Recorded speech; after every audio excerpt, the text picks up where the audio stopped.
kematian Angelin yang menghadirkan terdakwa Agustinus Tai kembali digelar Pengadilan Negeri Denpasar, Bali. Agenda persidangan yaitu jaksa penuntut umum menghadirkan 2 orang saksi dari pihak kepolisian Polresta Denpasar.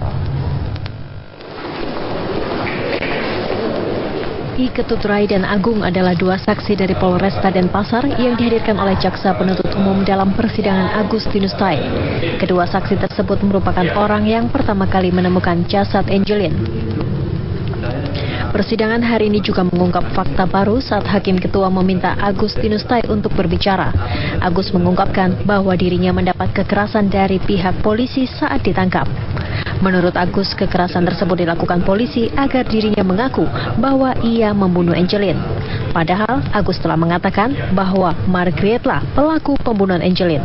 10 Juni itu saya sudah mengucapkan berulang kali sebelum diinterogasi kalau Bu Margaret pelakunya. Pada saat itu saya nggak tahu lagi, saya hanya adanya itu main tangan aja, Pak. Main tangan aja, saya dipukuli aja pada saat itu di ruangan kecil. Ya. Setelah itu saya diperiksa, ya adanya hanya ketakutan saya, Pak. Inginnya ya bunuh diri aja saya itu. Akhirnya saya berbohong. Ya itu pun saya mengucapkan ya bilangnya.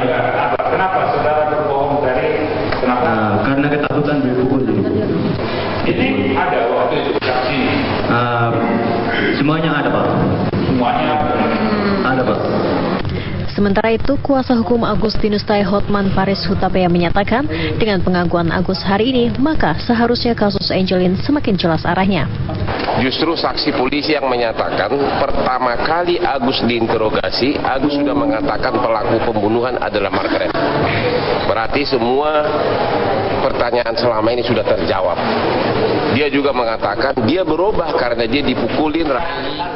Rencananya pekan depan Pengadilan Negeri Denpasar akan melanjutkan kembali persidangan pembunuhan Angelin dengan mendengarkan keterangan saksi-saksi lainnya. Dari Denpasar, Bali, Adi Gunawan, TV One mengabarkan. Lanjutan kasus pembunuhan Angelin dengan terdakwa Margaret Megawe kembali digelar di Pengadilan Negeri Denpasar. Agenda persidangan yaitu tanggapan jaksa penuntut umum terhadap eksepsi kuasa hukum yang diajukan pada pekan lalu.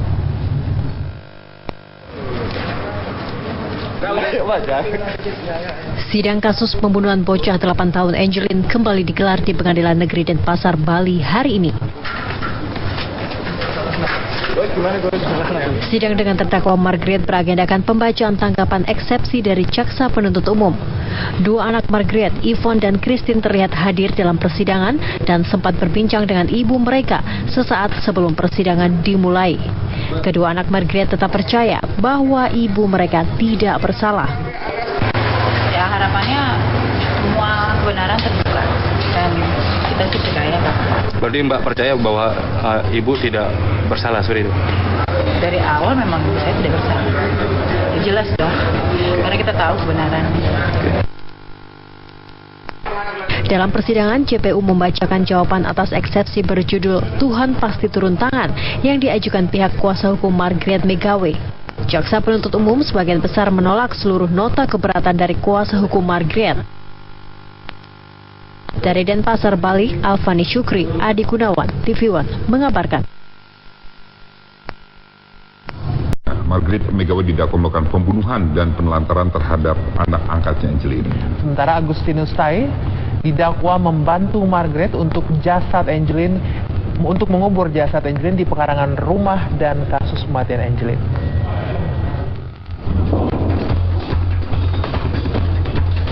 Pada 22 Oktober 2015 lalu, 2 terdakwa dalam kasus penganiayaan dan pembunuhan Angelin, Margaret Megawe dan Agustinus Tai, telah menjalani sidang perdananya. Dalam sidang terpisah, keduanya telah mendengarkan dakwaan dari jaksa penuntut umum atas perkara yang menderanya. Margaret didakwa pasal 340 KUHP, yakni pembunuhan berencana dan Undang-Undang Penelantaran Anak. Sementara itu, terdakwa lainnya Agustinus Tai didakwa terlibat membantu Margaret untuk menguburkan jasad Angelin di pekarangan rumah. Selain itu, Agus didakwa menyembunyikan kasus kematian Angelin ini. Atas tindakannya tersebut, Agus didakwa dengan pasal 340 tentang pembunuhan berencana dan pasal 181 tentang tindakan turut membantu pembunuhan Angelin.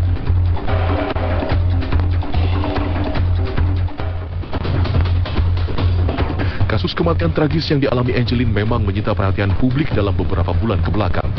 Kasus pembunuhan ini berawal dari penemuan jenazah bocah Malang tersebut yang terkubur di belakang rumah ibu angkatnya, Margrit Megawe, 10 Juni 2015 lalu.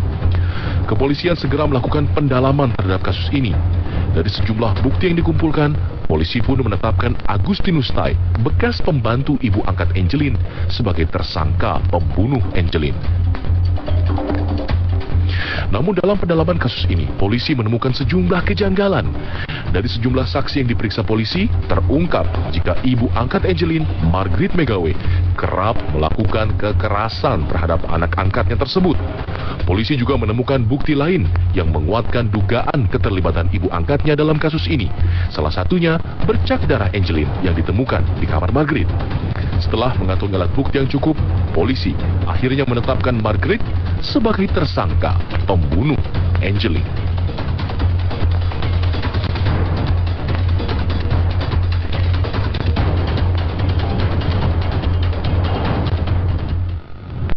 Seorang warga Kampar Riau terjepit di dalam mobil setelah mengalami tabrakan. Menurut saksi, kecelakaan itu terjadi akibat polusi asap yang mengurangi jarak pandang di jalan raya.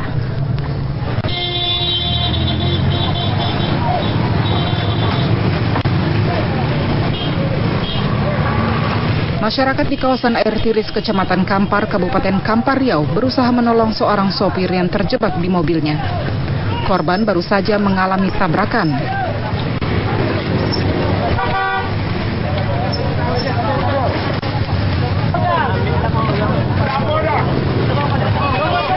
Lelaki ini terjepit dan kesakitan. Ia pingsan. Warga berupaya secepat mungkin mengeluarkannya agar luka-lukanya bisa segera ditangani.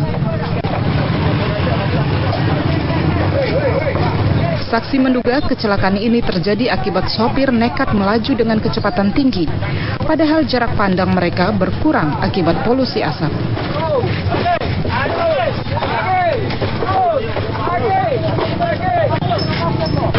Tabrakan ya.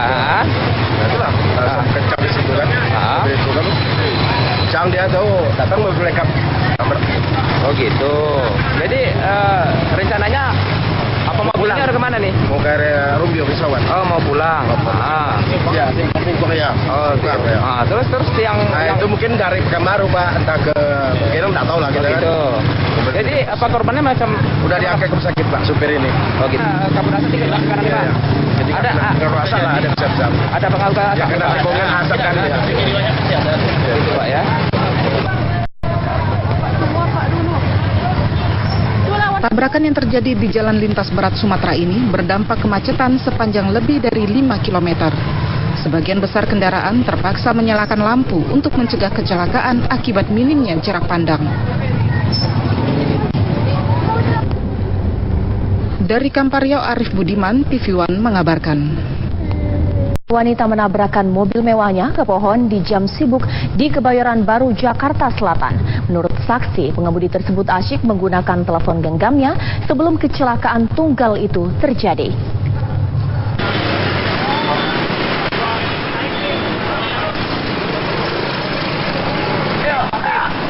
Warga bergotong royong meminggirkan mobil mewah milik Lucia yang baru ia tabrakan ke sebuah pohon.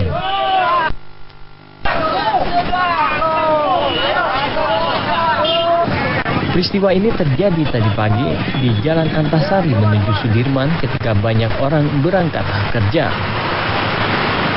Kemacetan panjang tak terhindarkan. Lucia pun kebingungan. Ia bahkan tak bisa menjelaskan mengapa kecelakaan tunggal ini terjadi. Walau kendaraannya rusak cukup parah di bagian depan, wanita berusia 52 tahun ini hanya mengalami luka ringan.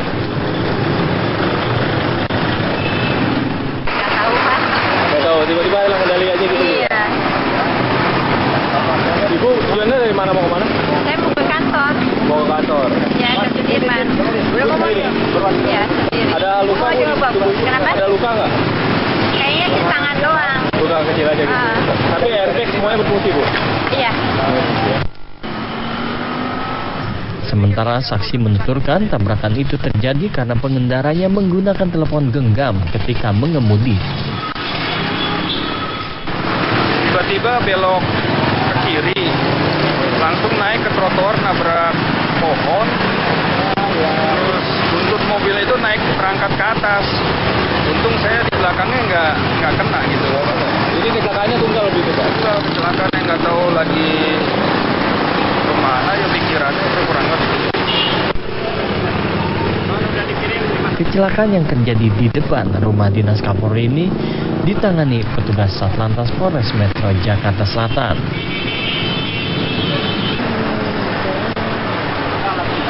Dari Jakarta, Robin Freddy, TV One mengabarkan.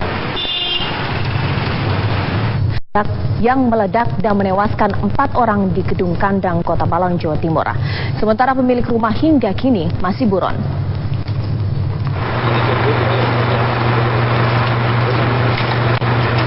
Pasca ledakan dahsyat yang menewaskan 4 orang dan 3 orang lainnya kritis, tim laboratorium forensik Polda Jawa Timur langsung menyisiri setiap ruangan di rumah Nawardi di Kelurahan Bumi Ayu, Kecamatan Gedung Kandang, Malang, Jawa Timur. Polisi menemukan barang bukti 5 kg bahan peledak, sumbu pemicu dan ribuan selongsong petasan, serta ratusan petasan siap edar. Seluruh barang bukti ini dibawa petugas ke Brimopolda Jawa Timur untuk penyelidikan. Hingga kini polisi belum menetapkan pelaku atau tersangka karena pemilik rumah Nawardi masih diburu petugas. Ledakan itu berasal dari bubuk mercon.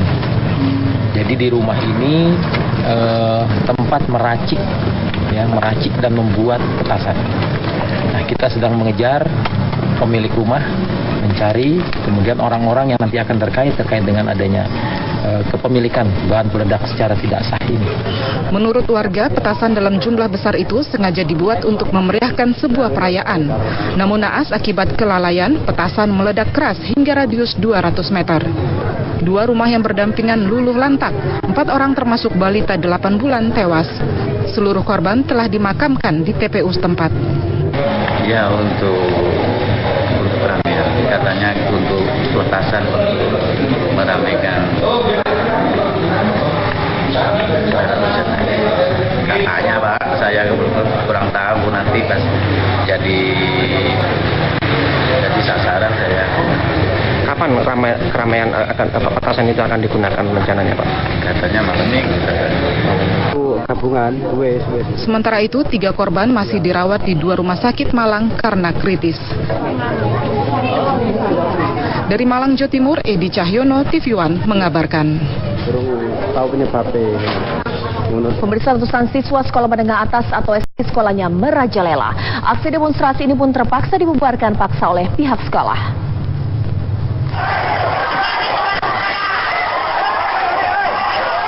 Ratusan siswa sekolah menengah atas atau SMA Negeri 5 Makassar mengamuk dengan merusak fasilitas sekolah.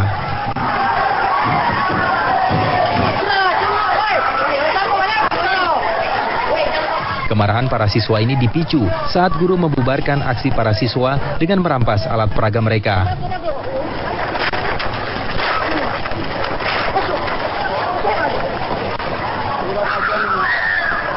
Tak hanya itu, siswa pun dikejar hingga ke dalam kelas.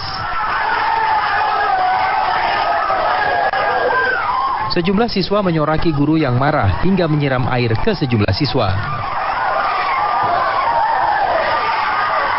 Tuduhan pungli terhadap siswa ini langsung dibantah pejabat sementara Kepala SMA 5 Negeri Makassar. Itu karena dana bos belum bisa mengcover semua pembiayaan, sehingga ada namanya sumbangan sukarela pendidikan berkualitas. Itu dilakukan dengan tidak boleh ada tenggang waktu, tidak boleh ada batas waktu, tidak boleh ada jumlah, tapi kita berhak memberitahu orang tua. Itu yang terjadi. Kalau saya dituduh, mana buktinya? Itu kan menuduh seseorang, itu harus punya bukti, Pak.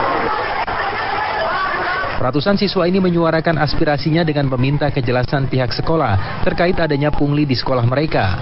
Namun aksi ini ditentang sejumlah guru dan kepala sekolah. Dari Makassar, Sulawesi Selatan, Muhammad Nur, TV One mengabarkan.